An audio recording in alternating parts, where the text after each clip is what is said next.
Rain chances continue as we head into your weekend forecast. Flooding is certainly possible. We'll break down what we know. A sight to see in Whitley County. Normally it's the moon bow people want to see at Cumberland Falls, but right now it's the water overflowing its banks. Just something to see. Something you don't usually see. A whopping 6 times transportation officials have had to come out to Kentucky 1428 in Floyd County to deal with the slip in 2 months alone. Straight ahead, hear about the most recent one and why transportation officials are taking all day to get to it. Plus a spectacle in the city of Harlan. The old city hall comes crashing down. Hear from those watching as a piece of history falls and what the plans are for the property. Dedicated to Eastern and Southern Kentucky, this is WYMT Mountain News at 6. What seems like a never-ending pounding of rain took its toll today on small streams and rivers along with the hillsides. A viewer sent us this video a little earlier. It's of one slide on Highway 699 in Perry County. You might remember earlier this week a slide covered the entire road. That's just one of many slides we've heard about this afternoon. And now a big focus tonight is on the Cumberland River. It also flows into Cumberland Falls. Meteorologist Paige Noel is there. She'll join us in a couple of minutes. But first, let's get right to Chief Meteorologist Andrew Dockery to kick off our Severe Weather Alert Day team coverage. Andrew? Yeah, Steve, it has been a very busy one here in Eastern Kentucky, and that continues to be the trend even as we head into the evening hours. Yes, you'll take a look at Pinpoint Doppler, and the rain chances becoming more scattered, but we still continue to look at some rising water across those local creeks, streams, rivers as the water continues to run off into those, and I think that will be the trend even into tonight. Of course, you'll notice scattered activity working as we push to the east. Still plenty of aerial flood warnings. In fact, one for every county in Eastern Kentucky, and then of course the flood watch, which goes through Thursday. We have a full list on WYMT.com of all the road closings and those reports, Steve, and we'll have a full look at our next system coming up in a few short minutes. Yeah, and we keep adding to that road closing list too. Andrew, thank you. Well, officials blocked off parts of the Cumberland Falls State Park today. The water is beginning to overflow its banks. Earlier, we caught up with a couple out there just checking out the incredible sight. Meteorologist Paige Noel continues our team coverage from the falls near the Whitley-McCurry County line. Paige? 150,000. That is about how many gallons rush over the Cumberland Falls per second. It's a possibility of reaching, the highest. Yeah, it can get up over the sidewalk. And man, it's been up close to 30,000 maybe a week or two ago, so it's been higher already this year. Even with the break from the rain, naturalist Brett Smitley says the worst is yet to come. The Cumberland River above the falls drains about 2,000 square miles of land, so you figure however much rain they've gotten from like Harlan area and all the way down, yeah, it can rise quite a bit more than it is now. And despite the rainy day, visitors from around Eastern Kentucky flocked to the falls to see what it was all about. Just to see the water. Take pictures. Raining too much though, really. Charles and Brenda live in Corbin, but visit the falls often. But this visit was different for them. Just something to see. Something you don't usually see. A sight many are coming to experience. Now, the Cumberland River is still expected to rise, even though we are going to see a rain break as we head into the overnight hours. It is also expected to crest by Thursday afternoon. Right now, the Williamsburg location is the only location expected to reach minor flood stage at 22.7 feet. That is forecast through Saturday afternoon. And with more rain anticipated, it is likely that we will see these floodwaters rise even more as we head into the weekend. Reporting at the Cumberland Falls, meteorologist Paige Noel, WYMT Mountain News. All right, thank you, Paige. Certainly a sight you don't see often there. Now take a look at this picture. The driver of a Dollar General 18-wheeler found themselves in a pretty bad situation. The back end of the truck dropped off the right fork of Maces Creek Road in Perry County. We have not been able to find out if that truck has been moved yet. Now to a breaking situation out of Knott County. Highway 550 is blocked a few miles before you get to Highway 15. We have a live look now at what the crews are dealing with there. As you can see, mud, rock, and trees have the road totally blocked at this time. It's unclear how long that cleanup effort might last. And as you can see, they're actively working on it right now, but a big mess there. Well, to another constant headache, that is what a mudslide on Kentucky 1428 in Floyd County is becoming for transportation officials. WYMT's Will Puckett was there today as officials waited to clean it up again. On rainy days, you can normally hear the sound of raindrops falling on a roadway. Along 1428 in Floyd County, you can hear much more than that. This is the 6th mudslide since the beginning of the year. It's been pretty frustrating because you're always out here around the clock trying to get it cleaned up for the traffic to come through. Wednesday marks 51 days into 2019, and crews from the Transportation Cabinet spent the day babysitting this pesky mudslide. Be patient with us. We'll get the road clean and get it open back so they can get through. Mud across the roadway, trees moving a concrete barrier. Officials say the cleanup is no easy task.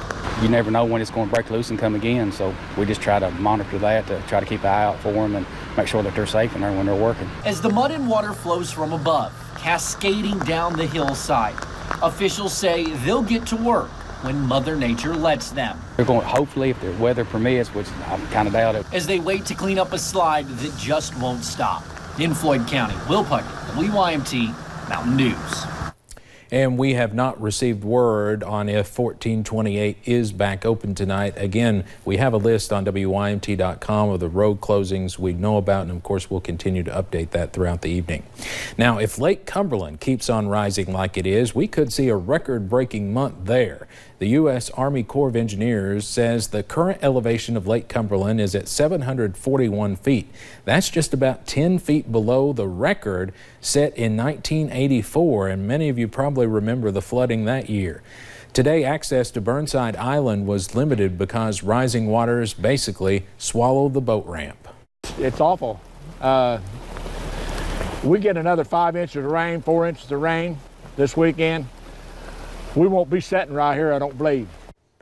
Local emergency management officials say the high water around the lake has not created any emergency situations.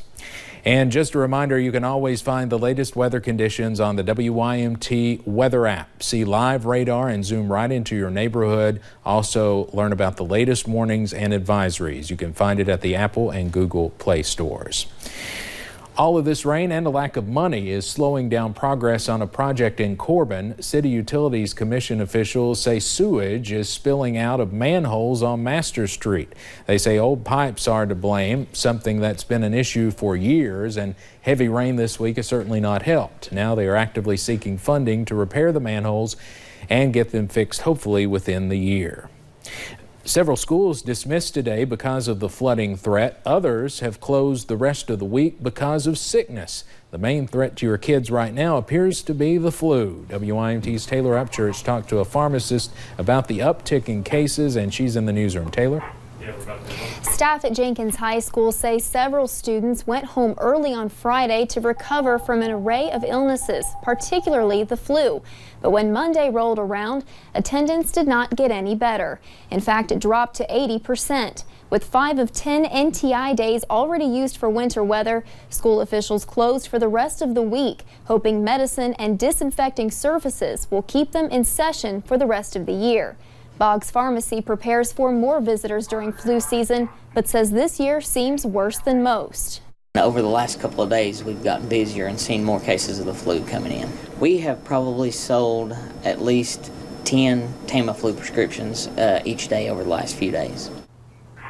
Pharmacists say it's never too late to get your flu shot, and though germs are hard to avoid, they say the vaccination could prevent sickness from spreading more in the coming months. Steve? All right, Taylor, thank you.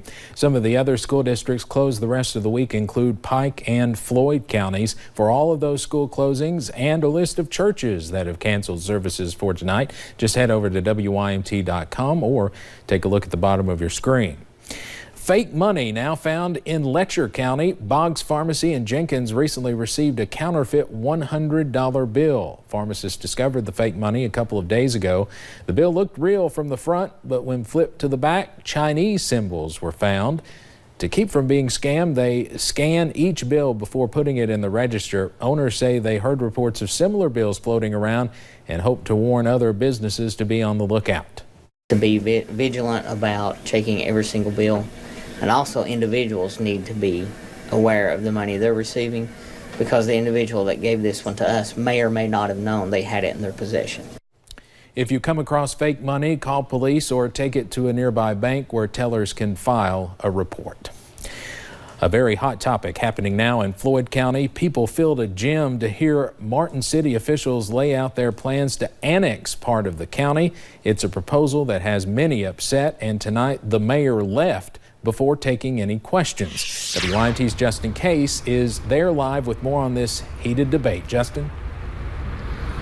Steve, now nearly 100 people are packing this little gym here behind me, and when I walked inside, there were only about 10 chairs set up, so a majority of those people were standing while waiting for city officials to come in. So eventually the mayor did come in, and what essentially happened is he read this proposal from the agenda word for word. As soon as it was done being read, he walked out of the building, and people were yelling at him, trying to get any answers at all, any information about this annexation proposal, and he didn't respond to one single question, just walked out of the building, and that was that. Now, we did talk with the mayor as soon as we walked into the building, and essentially he refused to answer any questions at all, had a few choice words for us off camera, something we can't repeat on the air, but he essentially called a story we did about 9 days ago a false story, a story that we did with another city council member, and he called that information false. He actually walked up to that city council member and told him to tell me that he was lying during that interview. So a lot of hot topics. It's of course a hot topic here tonight, but a lot of discussion is still happening, and essentially all the people that are inside are asking the remaining city council members for any information about the annexation proposal, and so far they don't have any answers. They say they're going to take down those questions and try to address them at the second reading, which of course we don't even have a date yet for that as well. Some of the crowd members asked some of the city officials for the next date of that second reading, and they just don't have an answer for that. So we'll continue covering the story. We're going to have a lot more on this tonight at 11. Steve? All right, Justin, thank you. Well, right now, lawmakers are trying to read through a long pension reform bill. It was filed just a few hours ago. This time, it focuses on teachers' pensions. Today was the deadline to file any new bills in this session. Hillary Thornton breaks down the measure. Well, a former school superintendent is leading the way for pension reform this session. Representative Scott Lewis is new here in Frankfort, and he is taking up one of the biggest issues, filing the bill late this afternoon. I think it's a good bill. It involved all stakeholders in putting it together. That statement in contrast to previous efforts in which many complained all stakeholders did not get a say. Because of the team effort, the freshman representative believes this bill is a great starting point. Lewis says he hopes the bill will be backed by Kentucky's teacher groups like the Kentucky Education Association. We're hoping so, because the big thing that we try to do, and I'm for, is keep new hires in a defined benefit. So it does that, and it addresses some of the other needs that I think teachers would be for. He says the bill does address the issue of teachers retiring at a young age and really encourages them to work until at least age 55. This bill only deals with the teachers' retirement system and does not have an impact on current or retired teachers. Lewis says he hopes the bill will get bipartisan support. Democratic House leaders say they're currently reviewing the bill. As we get the analysis, as we get the summary of the bill, as we get feedback from stakeholders, teachers, teacher groups, pension systems, retirees, we'll have a better indication where we can go over the next few days. President of the Kentucky Education Association, Stephanie Winkler, says that Representative Lewis's bill on pension reform looks much more promising than any other pension reform bill filed in recent years. For now, at the state capitol, Hillary Thornton, WKYT. Lewis says their initial report shows that during 20 years, this plan would save the state about $335 million, which he acknowledged is not a lot compared to the unfunded liability, but that it is a good start at saving. Those scattered rain chances continue tonight. Of